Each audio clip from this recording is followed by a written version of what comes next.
Here's another question that I have received recently, and I've already made at least one video about it, but thought I would give it another shot and see if I can make a better explanation.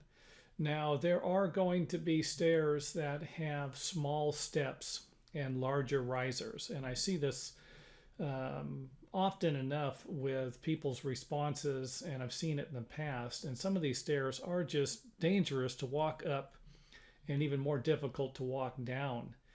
And people are asking, hey, how do I fix this? Well, the only way to fix this is to actually make the tread larger. And if you make the tread larger, you're going to make the stairway longer. So for example, this right here is a 9-inch tread. And I just put it in there for safety. I think 10 inches is the minimum tread you're allowed to use, but I'm not sure. It used to be 9 inches at one time. And if you have 14 steps and 15 risers, if you have 14 steps and you want to add an inch to each step, that's going to move the stairway 14 inches at the bottom or the top or somewhere at each end. You could always move it 7 inches at the bottom, 7 inches at the top, but you're going to need to have the room to actually do it. And hopefully by the time I'm done here, you'll have a pretty good idea. So let's go ahead and start with a stairway. You got your 9-inch step and you don't have anything in the way. You got plenty of room. You got 4 foot 8 inches. All you need to do is add 1 foot 2 inches, 14 inches to the stairway. 10 foot 6. We add the 1 inch to each step, make the stairway longer, and we still have 3 foot. 3 foot is the minimum, and I believe that's finish to finish, but most building inspectors and architects usually accept 3 foot from framing members to framing members, but you would need to verify that with your building department or local building authorities. So at the bottom for something like this, not going to have a problem. We have a situation like this. You have 3 foot, but you have a wall, and you can actually move the wall over. Then you can make the stairway longer. You can't move the wall for whatever reason because it's got plumbing, electrical. Maybe it's got a sub panel in it. Maybe this is a bathroom. You have a toilet. Then you're probably not going to be able to move the stairway. And I'm saying that, but if you have, this is an option. You want to get rid of a bathroom. You want to get rid of something here. You can move it. You don't have very many electrical wires in the wall, heating ducts, whatever.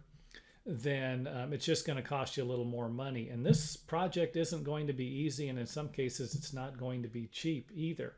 So if you have a situation like this, here's the wall. You got 3 foot 1 in another room. And you move it. And you end up with 1 foot 11 if you leave it. And I'm just kind of throwing this out there because of course we're going to move the wall. There's the 1 foot 11. Now we move the wall back. And again, moving a wall in some cases isn't going to be difficult, but this might be the most difficult part of the project depending upon what's inside the wall and where it's located. Is it carrying a structural load above? Is it supporting something to the roof? Does something go all the way up to the roof? Stuff like that. This would be all stuff that you would need to somehow find out. So 3 foot 1 we have after we move the wall. We're good to go. We made the stairway a little longer. Or you can remove it and you can have the area like that. Again, I'm just throwing out ideas. Now let's go to the top. We're going down here. Here's what it would kind of look like. There's no obstacles in the way here. We can move it. We can make it larger. Again, if there's no problems with the floor framing. Something like this, by the way, a situation like this, if the joists on the floor frame this way, they are running from side to side, you're probably not going to have a problem moving this thing. But if they're running in this direction, then there's a very good chance you're going to have a doubler here and a doubler here, and the joists are going to be, this doubler right here will need to be moved. And if that's the case, all of these joists might need to be made longer, or you'd need to put some type of a supporting post with an extra footing in there. And again, I'm not trying to turn this video into a structural lesson. The main point is to communicate that something like this isn't going to be easy. That steep stairway was built for a reason, and it's because they didn't have the room. Maybe they wanted to put a bedroom up here or a bathroom or something, and when you make this a little longer, you're going to make this room a little smaller, and in some cases it's not going to be, if you already have a 10-foot wide bedroom and you're going to take an extra 1.5 feet out of it, that's not going to make a pleasant bedroom there. So these existing problems like this are usually not as common as they used to be if you have everything approved by a building department, building inspector, something like that.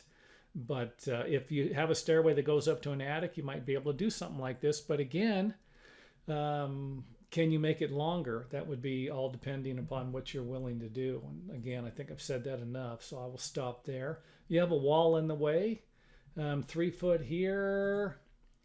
You can, it's 5'2". Let me go back and look at that. Just looked a little skinnier. That one does look, this is probably the wrong picture.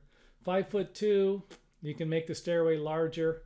If we take 14 inches out of 5'2", we would have 4 foot. So if you have a situation like that, you're good to go as long as there aren't any other obstacles. And I can't say that enough. Obstacles, they're going to be your biggest problem. Now here's another situation. You have a hallway and the stairs are stopping right at the hallway. And again, this wall is in your way. But this is still a common situation. Here's the stairway coming down the hallway. And we make it a little longer. This is not going to be acceptable. Can't have 1'9" when 3 foot is our minimum for a hallway. Now here's just kind of an idea. I'm just throwing this out there. This isn't anything for a stairwell, but you might have a structural beam in the way.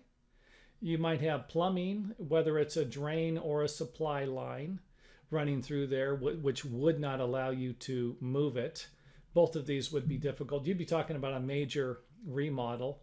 You might have a stairway where the head out is already maxed out. There might be a structural beam here. And I think if I remember on this job right, I didn't work on this job, I just took pictures of it. There was some sort of a problem with the floor where it maybe went to the other side. And this is why they had to frame this head out like this. So kind of was a little confusing.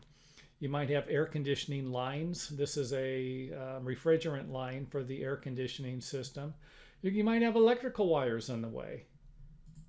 You might have heating ducts, and these heating ducts might be going through the walls that you're planning on moving. Electrical wires in the wall, plumbing in the walls, and of course heating ducts in the floor, even though this is a roof here. And of course a picture of electrical wires, and that is it for this video.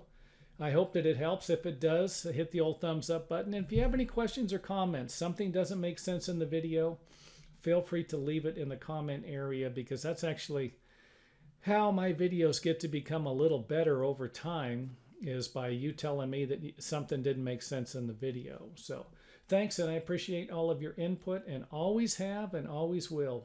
Constructive criticism is fine. The other criticism that doesn't make any sense at all is just going to end up being removed anyway over time. So again, thanks for watching, and it's off to the next video.